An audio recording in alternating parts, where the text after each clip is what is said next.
Combined infertility, when more than one factor is found. Moving to IVF with combined infertility is not being aggressive, it's being efficient. Let me explain why and what combined infertility actually means for your treatment plan. I am Dr. Handan Namli, obstetric gynecology and fertility specialist with 25 years of clinical experience. You understand your fertility step by step so you can make your next decision with clarity, not confusion. If you want structured, science-based fertility education with full lessons and worksheets, I teach inside Fertility Master Circle on School. The link is in the description. There is also a free worksheet for this module. I will mention it at the end. What combined infertility actually means? Combined infertility means more than one contributing factor has been identified in one or both parts. Some doctors call it multiple factor infertility or combined factor infertility. The meaning is the same. It is not a rare diagnosis. It is not worst case scenario. It is a situation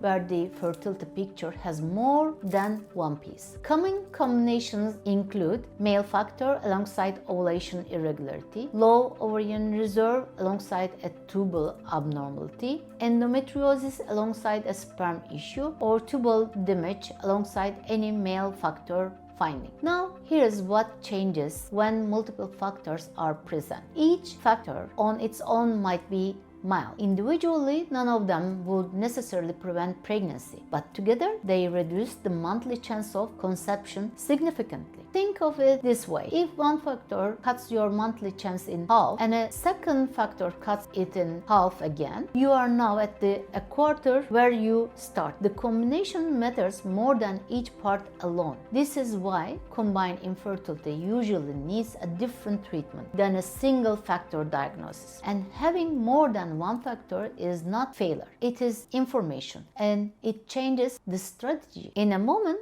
I'll show you the one principle that changes how we approach every combined case. But first, let me explain why some combinations push you toward IVF much faster than others. The most limiting factor rule. When multiple factors are present, treatment planning follows one core principle. Identify the most limiting factor. Then choose a treatment that addresses the combination, not just one part of it. In my 25 years of practice, the couples who come to me after multiple failed intrauterine insemination cycles most often have a combination that made IUI unlikely from the start. Not because IUI is a bad treatment, but because IUI was never designed to handle their full picture. Here is why this happens. A lot of couples with combined infertility spend months on treatments that address only one of their factors. The other factor stays untreated and results are disappointing. Not because the treatment failed, but because it was never built to solve the full problem. Here's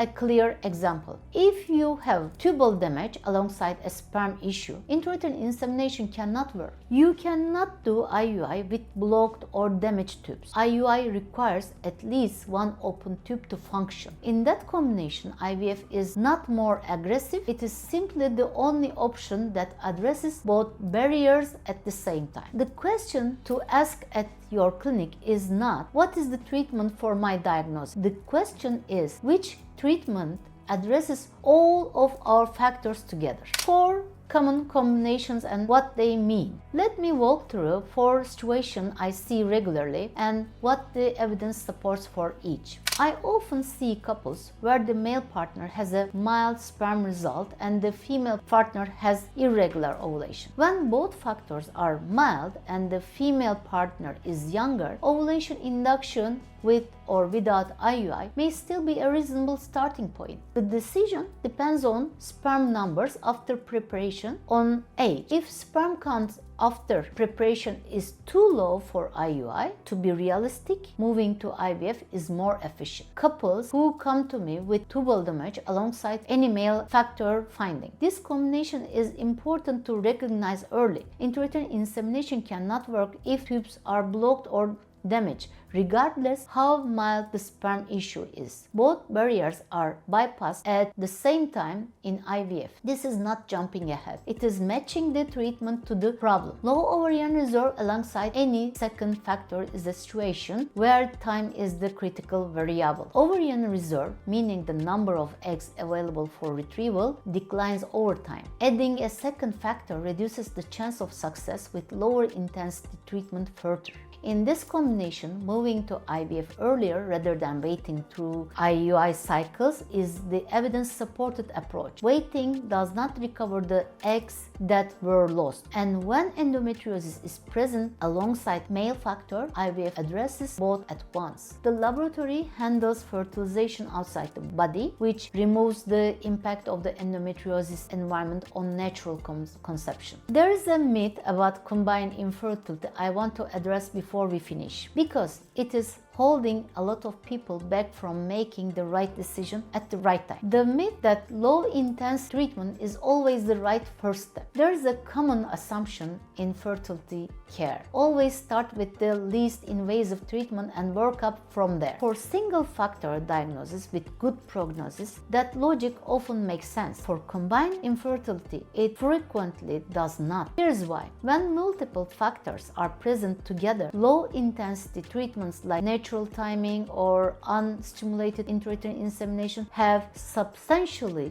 lower success rate. Not slightly lower, substantially lower. And in fertility care, time is not neutral. Every month that passes is a month of ovarian reserve that does not return, especially for women over 35. Moving to IVF earlier with combined infertility is not being aggressive. It's being efficient. It is matching the scale of the treatment to the scale of the problem. The question to bring to your doctor: given all of our factors together, what is the realistic success rate of starting with IUI? If the answer is very low, you deserve to know that before committing to 3 or 4 sites. When to go straight to IVF is a decision that depends on your combination. For some, like tubal plus male factor, it is the only logical starting point. For others, a time-limited intrauterine insemination attempt is still reasonable. What to ask your clinic?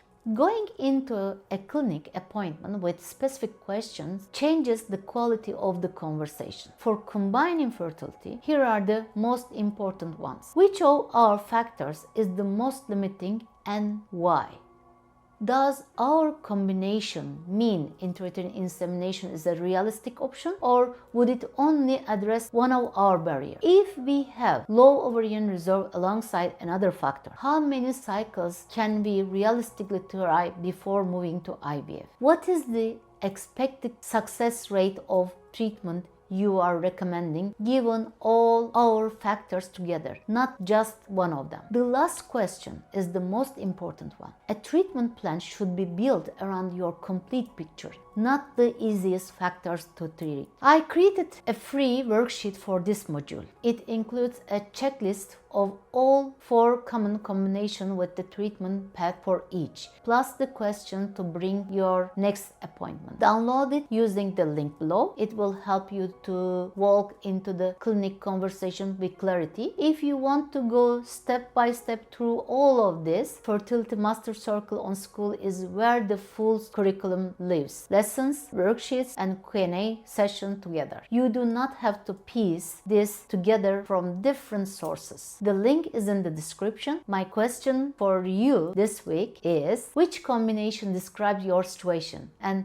did anyone explain to you what it means for your treatment path? Leave your answer below. I read every comment. Take good care of yourself. I will see you in the next lesson.